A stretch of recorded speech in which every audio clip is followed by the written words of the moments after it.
जय हिंद दोस्तों। जय हिंद बच्चों। राजस्थान की प्रमुख जनजातियों में आज अपने पढ़ने जा रहे हैं मीणा या मीना जनजाति।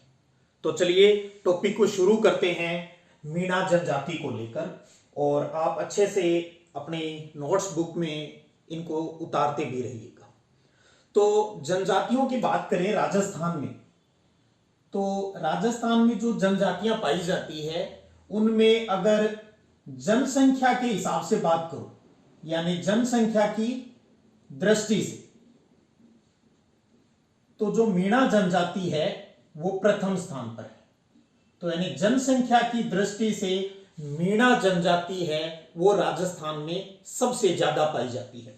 उसके बाद बात आती है भी चलो सबसे ज्यादा पाई जाती है तो क्या सबसे ज्यादा है कहां पर, यह बात भी कर ले भी सर्वाधिक मीणा जनजाति राजस्थान में किस जिले में है, तो वो है जयपुर।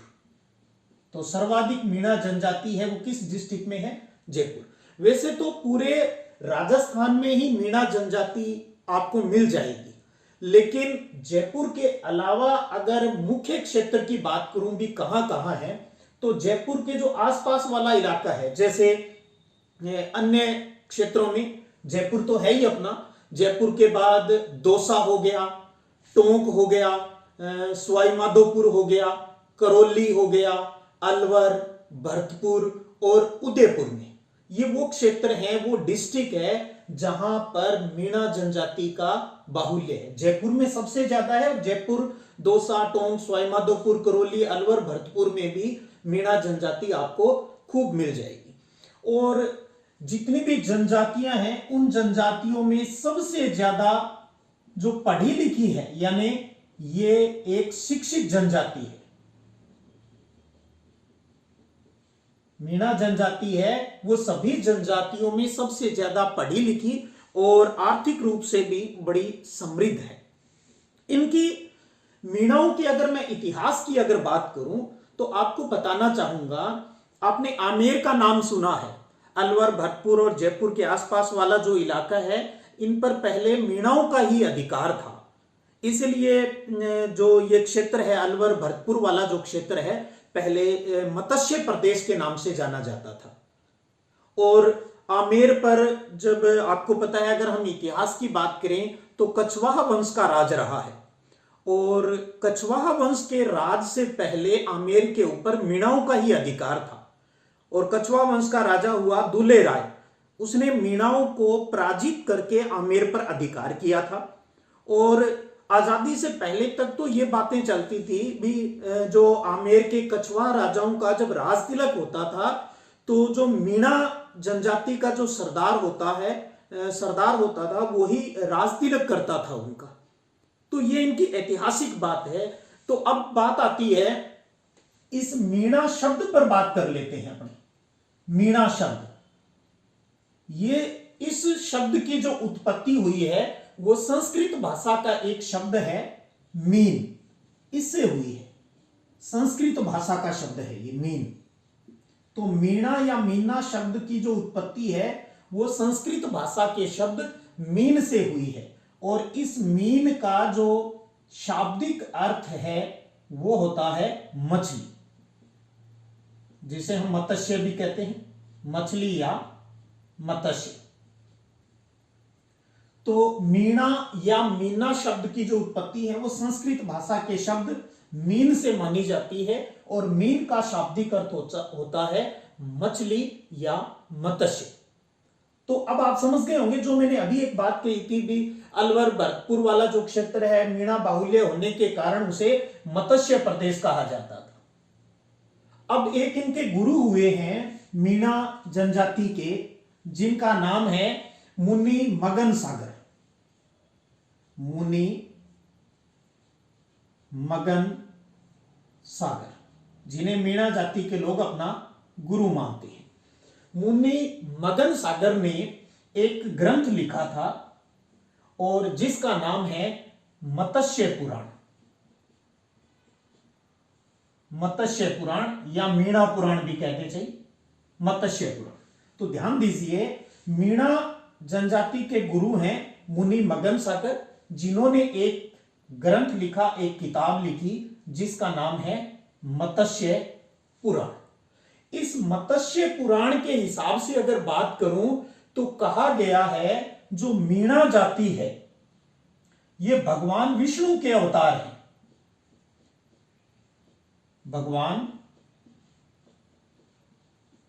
विष्णु के अवतार किसमें कहा गया है? मत्स्य पुराण में।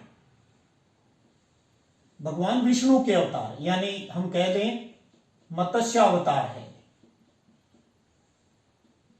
भगवान विष्णु के अवतार है। किसमें बताया गया है? मत्स्य पुराण में बताया गया है। मत्स्य पुराण किसने लिखी है? मुनि मगन सागर ने लिखी है, जो कि मीणाओं के गुरु हैं। एक चीज और आपको मत्स्य पुराण की याद रखनी है। मत्स्य पुराण जो मुनि मगन सागर की लिखी हुई है, इसमें मीणाओं के 5200 गोत्र का उल्लेख है। ये भी बहुत अच्छा प्रश्न बनता है भी, मत्स्य पुराण में मीणाओं के कितने गोत्र बताए गए हैं? तो 5200 गोत्र बताए गए हैं। उसके अलावा 32 तड़ों का उल्लेख है इनके, और साथ में ही 13 पालों का उल्लेख है। तो ये ध्यान रखिए आप, मत्स्य पुराण में मीणाओं के 5200 गोत्र, 32 तड़ों और 13 पालों का उल्लेख है। किसमें? मत्स्य पुराण में। और मत्स्य पुराण है वो किसकी लिखी हुई है? मुनि मगन सागर की लिखी हुई है। और मत्स्य पुराण में मीणाओं को क्या माना गया है? भगवान विष्णु का अवतार माना गया है। और मीणा जनजाति में हम बात करें, अगर इनके जो ग्रुप की बात करें, जो वर्ग की बात कर लेते हैं भी, मीणा जनजाति में इनके जो प्रमुख वर्ग हैं, जनजाति के जो क्लासेस हैं, प्रमुख वर्ग हैं, वो 2 माने गए हैं। समझिए आप इस चीज को, मीणाओं के 2 प्रमुख वर्ग हैं जिनके नाम पहले तो आपको यह पता होना चाहिए, आपके सिलेबस में तो नाम का ही उल्लेख किया गया है। एक वर्ग है, एक ग्रुप तो है इनका जमींदारा मीणा या जमींदार मीणा। एक तो क्या है? जमींदार मीणा, और दूसरा है चौकीदार मीणा। चौकीदार मीणा। तो मीणा जनजाति के 2 प्रमुख वर्ग माने गए हैं, एक जमींदार मीणा और दूसरा चौकीदार मीणा। अब नाम से ही आप समझ पा रहे होंगे जमींदार मीणा किनको कहते हैं। जमींदार किसको कहते हैं? जो खेती करता है, जो पशुपालन करता है, वो जमींदार होता है। चौकीदारी का मतलब है रखवाली करने वाला, जो महलों की, खजाने की या गांव को चोरी से बचाने के लिए जो चौकीदारी, जो पहरा जो दिया जाता था। तो 2 प्रमुख वर्ग हो गए, खेती करने वाले जमींदार मीणा कहलाए और सुरक्षा की जिम्मेदारी निभाने वाले चौकीदार मीणा कहलाए। अब क्या एक चीज यहां पर यह भी हो जाती है, क्या सिर्फ 2 ही है? नहीं, 2 को हमने मुख्य माना है। इसके अलावा भी अगर आप चाहें, इन प्रमुख के अलावा कुछ अन्य वर्ग भी हैं, और भी बहुत से, जैसे कहा ना भी, जैसे यहां तो इतने गोत्र तड़ पाली हैं, तो सिर्फ 2 में ही कैसे आ जाएंगे? तो अन्य और भी वर्ग हैं, तो आपको सिर्फ उनका नाम ध्यान में रखना है। जैसे आदिया मीणा, मैं आधा आधा नाम लिख देता हूं। आदिया, आगे आपको मीणा, भी प्रमुख वर्ग हो गया। आदिया मीणा हो गया, रावत मीणा हो गया, जो राजपूतों से संबंधित है वो रावत मीणा हो गए। इसी प्रकार जो चमड़े का काम करते थे वो हो गए चमरिया मीणा, चमरिया मीणा हो गया। और जो चौथ वसूली का काम करते थे उन्हें कहा गया चौथिया मीणा। तो चौथ वसूली का काम करते थे, टैक्स वसूली का, उन्हें चौथिया मीणा कहा गया। जो भीलों के संपर्क में आए तो उन्हें भील मीणा कहा गया, भील मीणा कह दिया। तो इस प्रकार और भी इनके वर्ग पाए जाते हैं। तो आदिया मीणा हो गया, रावत मीणा हो गया, चमरिया मीणा हो गया, चौथिया मीणा हो गया और भील मीणा हो गया। तो 2 इन प्रमुख वर्गों के अलावा अन्य जो प्रकार के जो मीणा है, जो ग्रुप है, वो भी इनके अंदर आपको मिलेंगे। तो ये तो एक सामान्य जानकारी हुई मीणा जनजाति को लेकर, जिसमें हमने एक तो ये पढ़ा भी जनसंख्या की दृष्टि से राजस्थान में एक नंबर पर कौन सी जनजाति है, तो वो मीणा जनजाति है। सबसे अधिक कहां मिलेगी, जयपुर में है। अन्य क्षेत्र तो जयपुर के आसपास, जयपुर और अलवर भरतपुर जो मत्स्य क्षेत्र है, तो जयपुर, दौसा, करौली, सवाई माधोपुर, टोंक, अलवर, भरतपुर और उदयपुर वाला जो इलाका है, वहां पर मीणा जनजाति आपको मिलती है। अब आपको लोकेशन पता होना चाहिए। और वैसे ऑल ओवर मैंने कहा लगभग हर डिस्ट्रिक्ट में आपको मीणा जनजाति के जो लोग हैं वो आपको मिल जाएंगे। सबसे अधिक पढ़े लिखे और संपन्न है जनजातियां जितनी भी हम पढ़ते हैं, उनमें सबसे ज्यादा पढ़े लिखे और उच्च पदों पर आसीन है वो मीणा या मीना जनजाति है। यह भी आजकल विवाद रहा था, तो मीणा या मीना जनजाति। और ये किस शब्द से इनकी उत्पत्ति हुई, संस्कृत भाषा के मीन से, जिसका अर्थ है मछली या मत्स्य। और मुनि मगन सागर ने मत्स्य पुराण लिखा, जिसमें भगवान विष्णु का अवतार कहा गया है इनको। तो ये मीणा जनजाति को लेकर कुछ सामान्य जानकारियां हो गई। अब हम बात करते हैं मीणा जनजाति की सामाजिक जीवन पर कुछ बातें भी। इनका सोशल यानी सामाजिक जीवन है वो कैसा होता है, सामाजिक जीवन पर बात कर लेते हैं। पॉइंटों के माध्यम से कर लेते हैं, बिंदु बना लेते हैं, जिससे कि आपको याद रखना आसान हो जाए, आपको अपनी नोट्स कॉपी में उतारना भी आसान हो जाए, जिसमें हम उनके रहन सहन, खान पान, जो पारिवारिक व्यवस्था है वो हम इसके अंदर अब पढ़ेंगे। तो सामाजिक जीवन, और मैंने कहा आपको बिंदुवार पढ़ लेते हैं ताकि आपको अच्छे से समझ में आ जाए।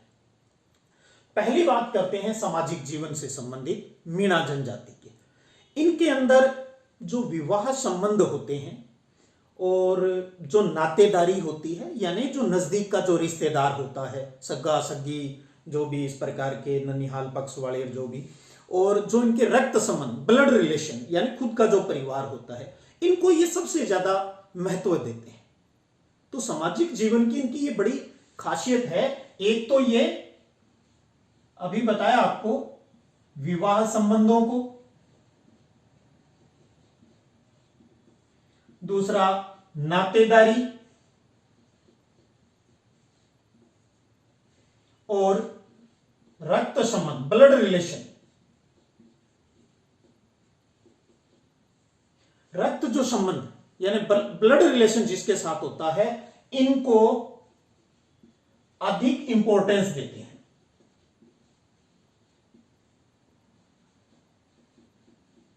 अधिक महत्व दिया जाता है। एक तो ये खासियत हो गई। दूसरी बात करें भी, मीणा जनजाति में विवाह किस प्रकार से होते हैं, या विवाह के जो प्रकार हैं उनमें सबसे ज्यादा प्रचलित विवाह शादी है वो किस प्रकार की होती है, ये भी एक अच्छा प्रश्न है।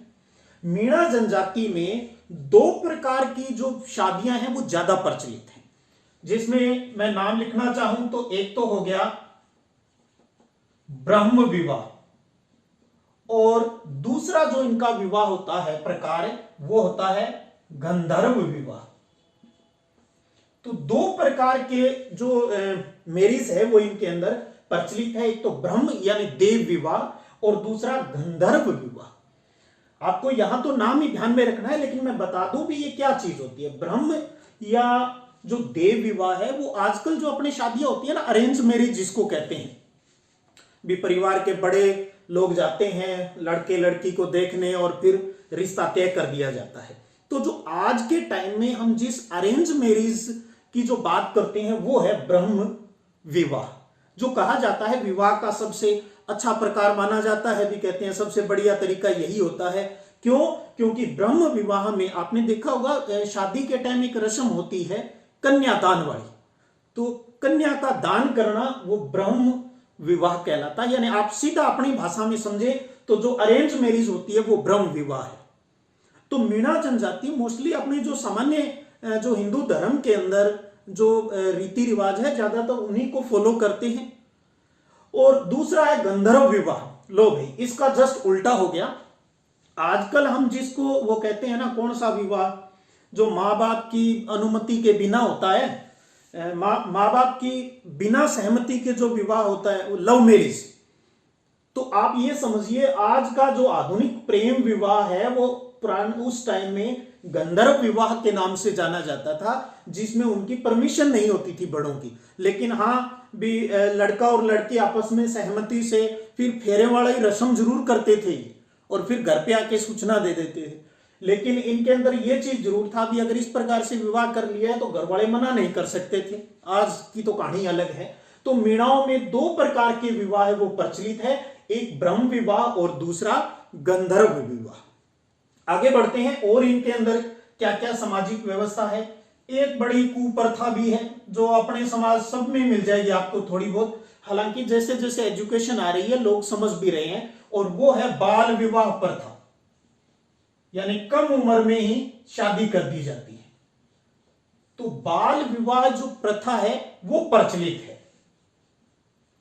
वो आखा तीज पर तो आज भी बहुत जगह होता है, पर उम्मीद करते हैं जैसे जैसे एजुकेशन बढ़ रही है लोगों में ये चीज समझ आ रही है भी कच्ची उम्र में, कम उम्र में शादी नहीं करनी चाहिए। तो मीणाओं में बाल विवाह की जो प्रथा है वो प्रचलित है। लेकिन एक चीज है, बचपन में शादी कर दी जाती है, लेकिन जो गोना है यानी ससुराल भेजने की जो रस्म है, यानी हम इसको लिख ही देते हैं, लेकिन गोना ससुराल भेजने का जो कार्य है जिसको हम गोना बोल रहे हैं, वो एक जो शादी की जो उम्र है, जैसे लड़कों की 21 साल, लड़कियों की जो 18 साल वाली जो बात है, तो लड़की को वो 18 साल के बाद ही भेजते हैं। लेकिन गोना विवाह योग्य उम्र होने के बाद ही, विवाह योग्य उम्र के बाद, यानी गोना जो किया जाता है वो शादी की एक उम्र होने के बाद है वो किया जाता है। लेकिन कुप्रथा यही है भी बाल विवाह है वो इनके अंदर प्रचलित है। और पारिवारिक स्थिति की अगर हम बात करें तो ये ज्वाइंट फैमिली में ज्यादा रहते हैं। वो अलग बात है भी, आज के टाइम में तो एकल रहने भी लगे, लेकिन हम तो क्या है, जनजातियों के जो पारंपरिक रीति रिवाज विशेष बातें जो है उनकी यहां पर बात कर रहे हैं। तो संयुक्त परिवार प्रथा, संयुक्त परिवार प्रथा है वो इनमें प्रचलित है। मीणा जनजाति में भी संयुक्त परिवार प्रथा है वो प्रचलित है। और परिवार का जो मुखिया होता है वो पिता होता है, जेंट्स होता है, इसलिए हम कह सकते हैं भी ये पितृ सत्तात्मक परिवार है। परिवार का मुखिया है वो जेंट्स होता है, पितृ सत्तात्मक परिवार है। एक चीज खासियत भी है, जिन हस्बैंड वाइफ के कोई बच्चा नहीं होता है, यानी जो निसंतान जो दंपति होते हैं वो बच्चा गोद ले सकते हैं, ये भी इनकी परंपरा रही है। तो देखिएगा, हम इसकी विशेषताओं में सामाजिक जीवन की विशेषताएं पढ़ रहे हैं हम मीणा जाति की, तो हम कह सकते हैं भी निसंतान जो दंपति है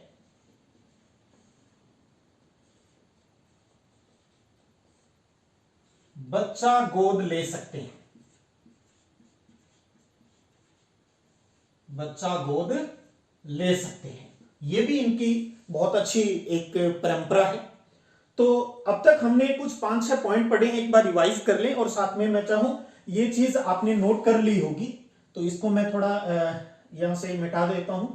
सामाजिक जीवन देखिए एक एक करके हम, सामाजिक जीवन में हमने पहले पढ़ा इसका भी, मीणा जनजाति में जो विवाह संबंध, नातेदारी, जो रिश्तेदार होते हैं और प्लस जो ब्लड रिलेशन होते हैं, उनको ये ज्यादा इंपॉर्टेंस देते हैं। इनमें 2 प्रकार के विवाह है वो प्रचलित है, जैसे ब्रह्म विवाह और गंधर्व विवाह है।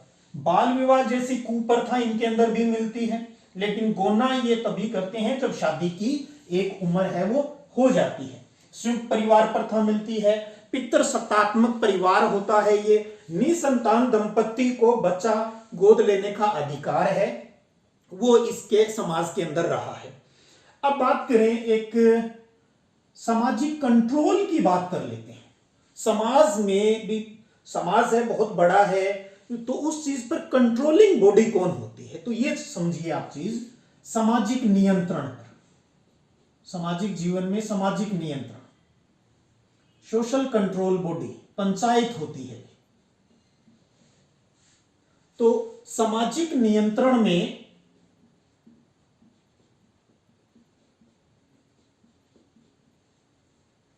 पंचायतों की भूमिका महत्वपूर्ण होती है। पंचायतों की भूमिका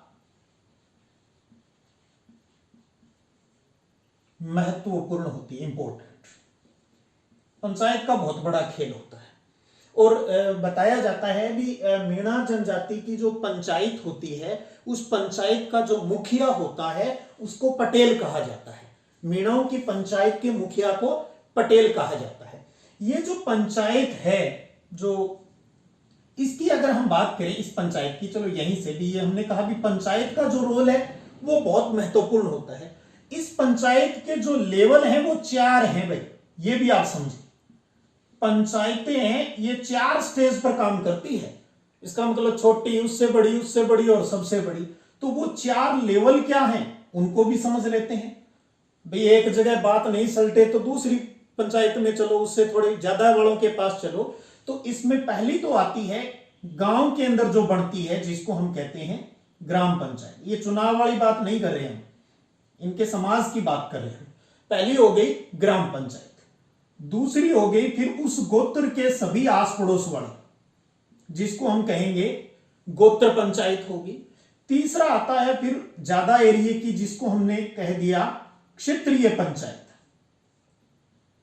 और चौथी जो पंचायत का रूप आ जाता है वो होता है इनका चौरासी पंचायत। तो देखिए पंचायतों का अधिकार यहां पर ज्यादा है कंट्रोल के लिए, अपने मीणा समाज की जाति के कंट्रोल के लिए। और इसके 4 पंचायतों के 4 स्तर हैं, 4 लेवल हैं, जिसमें पहला आता है ग्राम पंचायत, दूसरा है गोत्र पंचायत, तीसरा है क्षेत्रीय पंचायत और चौथा है चौरासी पंचायत। तो 4 प्रकार की पंचायतों की यहां पर बात है। अब एक चीज यहां पर समझ लीजिए, इन चारों में से सबसे बड़ी पंचायत कौन सी मानी गई है भैया? वो ऐसे समझ लीजिए वो सुप्रीम कोर्ट। तो ये है सुप्रीम कोर्ट, जिसको हमने कहा 84 पंचायत। ये सबसे बड़ी पंचायत है, सबसे बड़ी पंचायत, यानी मीणा जनजाति की सुप्रीम कोर्ट है, जिसको हमने नाम दिया है 84 पंचायत। नाम दिया हुआ 4 लेवल है भी, ग्राम, गोत्र, क्षेत्रीय, 84।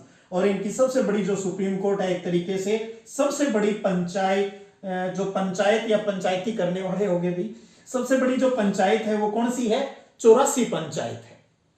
अब बात कर ले, ये हमने कहा ये पंचायत ही सबसे ज्यादा काम करती है, सबसे बड़े अधिकार हो गए। फिर इसको मान लेते हैं 8 नंबर भी, ये पंचायतों के 4 स्तर हो गए और सबसे बड़ी ये हो गई। ठीक है, अब बात कर लेते हैं इन पंचायतों के कार्य। ये पंचायत क्या क्या काम करती है? ये तो बड़ी सामान्य सी बात है, नहीं लिखे तब भी आप सुन लो। जैसे पंचायत की जरूरत कब पड़ती है भैया? पंचायत की जरूरत पड़ती है जब आपस में कोई लड़ लेता है, परिवार वाले कोई लड़ लेते हैं, किसी पड़ोसी के साथ लड़ लेते हैं, वो सभी में होता है। सामाजिक झगड़ों को निपटाने के लिए, कोई जो विवाह हो गया, कोई नाता विवाह हो गया, उसमें कोई समस्या आ गई, उसके निपटारे के लिए। तलाक वाली कोई मुद्दा हो गया, अभी लड़का लड़की को छोड़ रहा है, लड़की लड़के को छोड़ रही है, शादीशुदा जो हो गए, तो तलाक की कोई समस्या है। मौसर जो इनके जो आयोजन होती है मौसर, उसकी कोई है। करेक्टरलेस की जो बात आ जाती है, चरित्रहीनता के कोई मुद्दे होते हैं, तो उनको सल्टाने का काम पंचायत करती है। और कोई किसी ने किसी को ब्याज पर कोई पैसा लिया है, कोई कर्जा लिया है, तो वो लेने देने में कोई समस्या आ रही है, तो उसको निपटारा करने के लिए इन पंचायतों का सहारा लिया जाता है। तो अब आप समझ गए होंगे भी 4 लेवल पर समस्याओं का निपटारा होता है। समस्याएं यानी जिन काम को ये करते हैं, मुख्यतः कौन सी होगी? सामाजिक झगड़ा, नाता विवाह, तलाक, मौसर, चरित्रहीनता या कर्ज आदि के जो झगड़े होते हैं, उनको निपटाने का कार्य है वो किसके द्वारा किया जाता है? इन पंचायतों के माध्यम से किया जाता है। सबसे पहले छोटे वाले के पास जाते हैं, सल्टा भाई, सल्टा दे तो ठीक है, नहीं तो फिर आगे फाइल को ट्रांसफर करते हैं, ये भी नहीं सल्टा है तो फिर आगे हाई कोर्ट में आ जाते हैं। तो ये मान लीजिए भी ये तहसील लेवल पर आ गए, अपने गांव से फिर तहसील पर आ गए, तहसील से डिस्ट्रिक्ट या अपने हाई कोर्ट में चले गए और लास्ट में सुप्रीम कोर्ट में मामले को ले आ जाते हैं। उम्मीद करते हैं यहाँ तो सलटे ही सलटे, और जो यहाँ नहीं सलटता फिर अपने जो जुडिशरी जो अपना सिस्टम है अपने देश का, न्यायपालिका है, तो बातें वहां जाएगी भी फिर ऐसा लगता रहता है तारीख पे तारीख चलती रहती है। तो ये इनके पंचायतों से संबंधित कुछ काम हो गए। तो कुछ समाज की, उनके परिवार की, विवाह शादी की बातें हो गई है। अब कुछ धर्म कर्म की बातें भी कर लेते हैं। अगली उनके सामाजिक जीवन की या धार्मिक जीवन की प्रमुख विशेषताओं पर अगर मैं बात करूं तो ये धार्मिक जो मेले होते हैं कोई भी, और जो त्योहार है, धार्मिक मेले और त्योहार, इनमें आस्था रखते हैं। यानी हिंदू धर्म की रीति रिवाज है वो इन्हीं चीजों को फॉलो करते हैं, ये आस्था रखते हैं। तो मीणा जनजाति है वो मेले और त्योहारों में आस्था रखते हैं, विश्वास रखते हैं। तो इसका मतलब इनमें भाग लेते हैं, देवी देवताओं की धोख लगाते हैं, त्योहार है, कार्यक्रम हो रहा है तो इसका मतलब डांस भी होगा भी, ठीक है। और कोई कहीं धोख मारने जा रहे हैं तो उस धोख मारने की बात से मैं याद करूं तो इनकी जो प्रमुख माता है, जो देवी है, वो रेवासा की जीर्ण माता। जीर्ण माता का नाम सुना होगा आपने। जीर्ण माता का बड़ा धाम है सीकर डिस्ट्रिक्ट में, और जब गांव का नाम है रेवासा, और रेवासा कहां है? सीकर डिस्ट्रिक्ट में। तो सीकर जिले की रेवासा गांव में जो जीर्ण माता का जो मंदिर है, ये इसको अपनी प्रमुख देवी मानते हैं, अपनी प्रमुख देवी मानते हैं। तो मीणा जनजाति के जो लोग हैं वो जीर्ण माता, सीकर वाली माता को अपनी प्रमुख देवी के रूप में उसकी पूजा करते हैं। अब त्योहार हो रहे हैं तो डांस भी हो रहे होंगे, तो इनके कुछ नृत्य होते हैं और उनमें एक विशेष जो नृत्य है उसकी हम बात कर लेते हैं, जो होली के त्योहार के टाइम किया जाता है, और वो भी होली के तीसरे दिन। होली का जब तीसरा दिन आता है, होली के तीसरे दिन, चलो भी पहले होली गेर गुर खेल लिए उन्होंने, फिर तीसरे दिन एक तगड़ा ही डांस करते हैं। तीसरे दिन डांस करते हैं और उस डांस का नाम है नेजा डांस, नेजा नृत्य।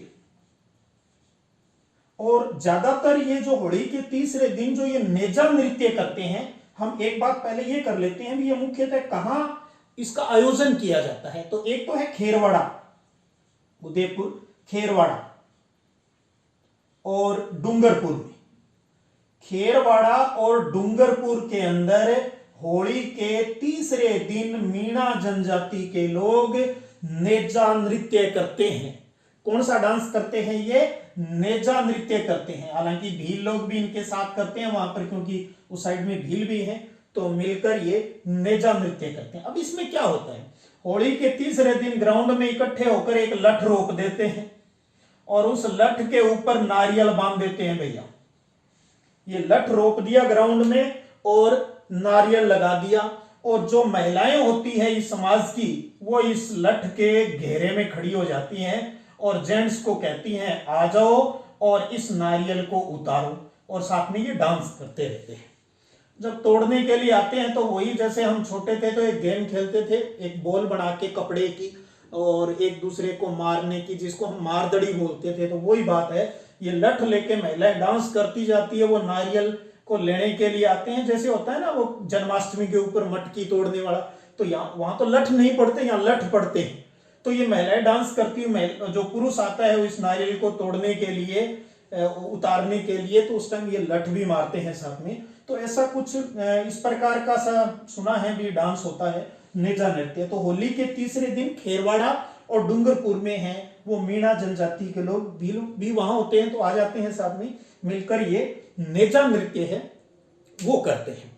तो ये इनके कुछ सामाजिक जीवन के बाद, कुछ पंचायतों के बाद उनके कुछ धार्मिक जीवन की बातें भी हो गई। इनको भी आप अच्छे से नोट कर ले। बस इसी तरीके से आपको लाइनबद्ध तरीके से लिखते जाना है, सुनते जाना है, याद हो जाएगी। बहुत ही इंटरेस्टिंग टॉपिक है। आगे थोड़ा सा इनके कपड़ों की बात और कर लेते हैं भी। इस जनजाति के जो लोग हैं, मीणा जनजाति के लोग हैं, वो किस प्रकार के कपड़े हैं वो पहनते हैं भैया, थोड़ा सा उनकी ड्रेस डिजाइन पर भी बात कर लेते हैं। पहले हम इनकी जो पारंपरिक वेशभूषा है उसी की बात कर लेते हैं भी, किस प्रकार के कपड़े ये पहनते हैं। अब बात करते हैं अपने पुरुष मीणा की बात करें भी, मीणा जनजाति में जो पुरुष हैं वो जो जेंट्स हैं वो किस प्रकार के कपड़े पहनते हैं।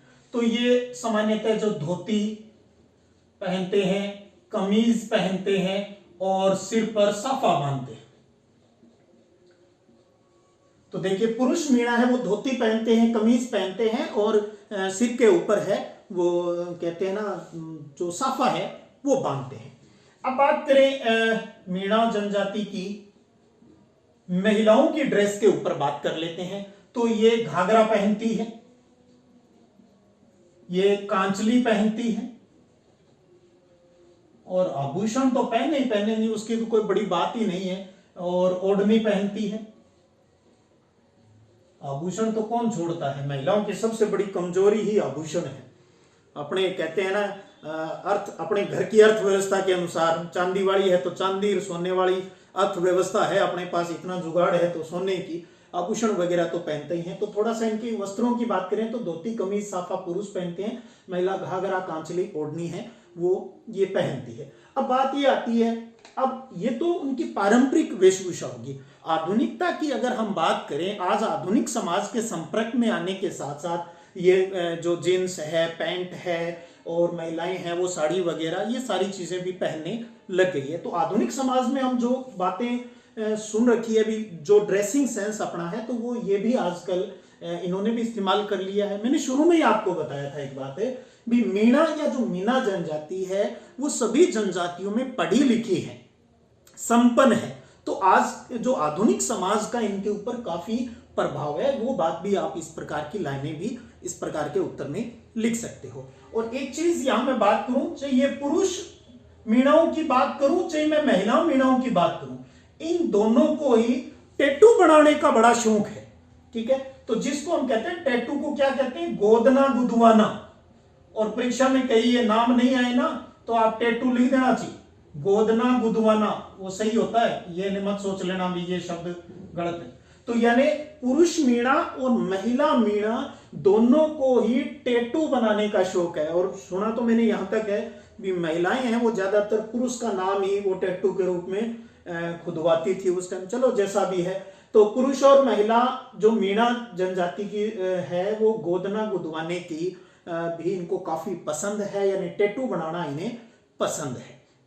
तो आप समझिए ये मुख्यतः हमने मीणा समाज की सामाजिक जीवन की एक झलक को हमने समझा है भी। एक बार मैं पुनः रिपीट करूं इसके सामाजिक जीवन को भी, ये विवाह संबंध, नातेदारी और रक्त संबंधों को बहुत इंपॉर्टेंस देते हैं। दो प्रकार के प्रचलित विवाह, ब्रह्म विवाह और गंधर्व विवाह की बात की। फिर हमने यहां पर लिखा था कि बाल विवाह ज्यादा होते हैं। फिर हमने कहा गोना सही उम्र में ही करते हैं।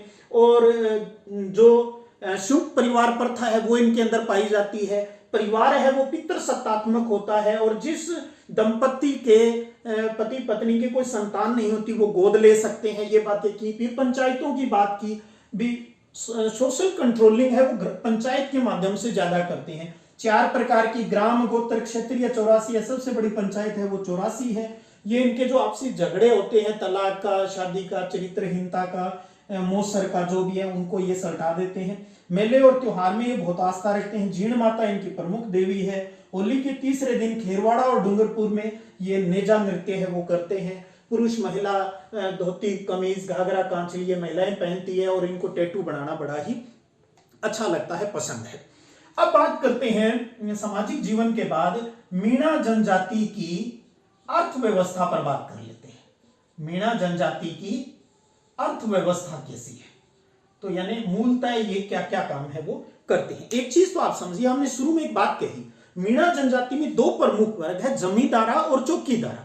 जमींदारा में जो कृषि और पशुपालन की बात है वो चीज इसके अंतर्गत, यानी मीणा जनजाति की जो जीवन यापन की जो बात हम करते हैं, जिसको हम कह दें आजीविका, तो इनकी आजीविका का प्रमुख साधन है, आजीविका का प्रमुख साधन है वो कृषि है और पशुपालन है।